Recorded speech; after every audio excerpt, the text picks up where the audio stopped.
Oh, so you must have to get do close. run through. Yep. Jesus Christ! Giant spider behind me! Let's go!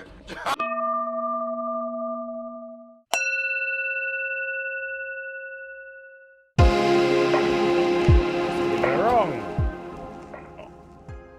Hello, today I want to talk about Lethal Company. This has been a bit of a struggle. I recorded this at least a week and a half ago and I found it very difficult to approach this topic. Initially, I wanted to be super negative, but I've been back and forth reading people's reviews and watching some videos and checking out what everybody else thought, and I really started to feel bad about the way that I was going to portray the game. So rather than do it the way I was initially going to do it, I decided to take a step back and rethink my approach. So, what is Lethal Company? Well, it's a co-op horror about scavenging at abandoned moons to sell scrap to the company. It's so far so simple, and that really is as simple as the game is, but let's talk first about how to play.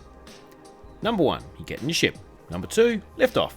Step 3, type moons into the console to see the list of moons, and then type route and the name of a moon into the console to travel to that moon. For everything I tested, you then have 3 days to collect the quota or you die. Travelling takes a day, from memory. Anyway, use the console to buy a torch, so you can buy things from the store, and any other equipment that you want to use. You'll get more drachma as you collect up scrap.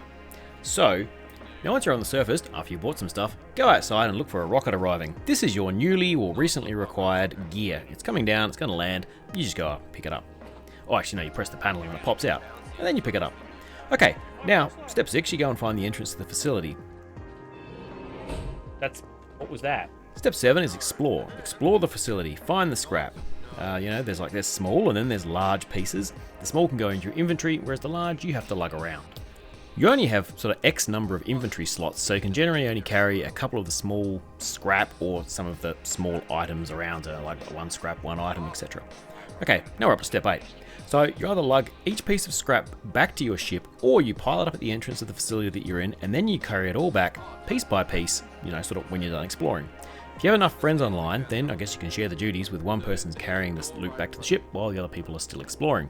Maybe leave someone on the ship to do some monitoring as well, which leads us to step 9. So if you have enough people, you can leave someone back on the ship to use the radar.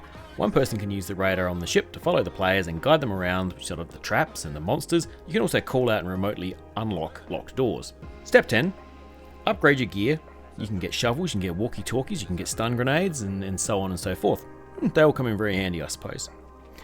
Step 11, I'm going to call this the last step because it's the last one I wrote down. Take your scrap back to the company moon, pile it up on the counter, and ring the bell. Congrats! If you made your quota, then you're still alive. Commiserations if you didn't, because now you're going to die. What do we do? Okay, so what works and what doesn't? Well, the multiplayer worked flawlessly.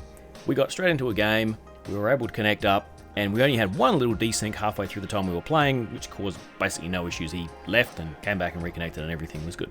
Didn't come across too many bugs, apart from the aforementioned desync, everything else was pretty good. The gameplay works as intended, you collect scrap, you go back to the company and sell it, you don't get killed. It also has a strong and recognisable aesthetic. So what didn't work? Okay, well, that visual design is ugly. At times, it also felt unplayable due to the environmental effects. So, we had this one planet where we went to and I couldn't see a single thing. Fell off of a cliff into some water, couldn't get out, died. So that sucked. I'm not seeing anything here showing me anything. Oh, I think I've fallen in some water and I don't know how to get out. Typing into the computer console was interesting for exactly 5 minutes. And after that, it was frustrating.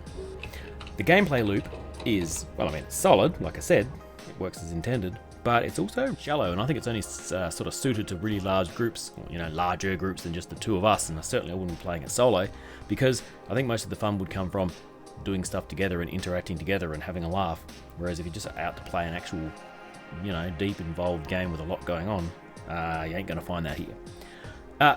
Look, frustrating and tedious salvage gameplay, really, carrying things back and forth was really, really quickly grew old. So, in conclusion, I found Lethal Company to be below par. I guess this is one of those expectations versus reality moments.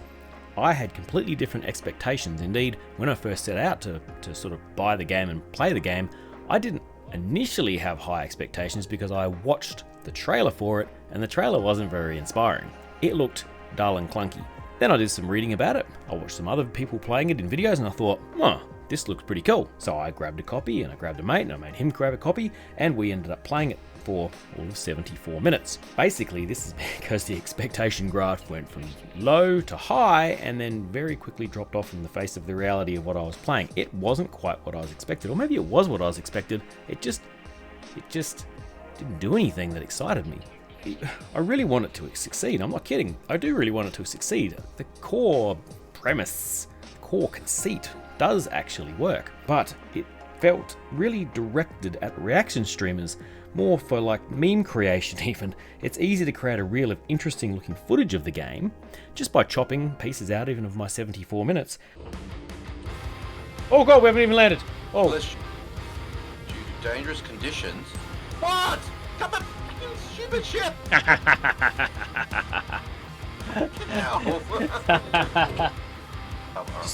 Lit. Oh god! I got eaten by something. I'm dead. Oh, maybe that's the way out. That's the way out. Here's something. Yes, it's the big red dot. I think they're locked things and I... Oh god, I can see it! Oh god! Oh god, I can see the big red dot. Open the door, goddammit. Big bolt. Got it? Oh god! Oh god! Okay, What's that? there's a turret. Yeah, what's the turret? There's turrets everywhere. Giant! Christ! Giant spider behind me! Let's go! Let's go! Oh my god! Close that door! Oh lord! Well, that's it. We found one. No more scrap merchanting. Not for today. Does it turn? Does it close? Yeah, close when it's ready. Wow, that's romantic. Hold my hand. Oh. But it's also really easy to make a reel of absolute tedium because there was just so many times where we were doing nothing interesting whatsoever. And I think the only pleasure we derived from those moments was the discovery and the exploration, and even a lot of that was frustrating. So it was hard to fall in love with the game. In the end of the day, I uninstalled it. I even refunded it.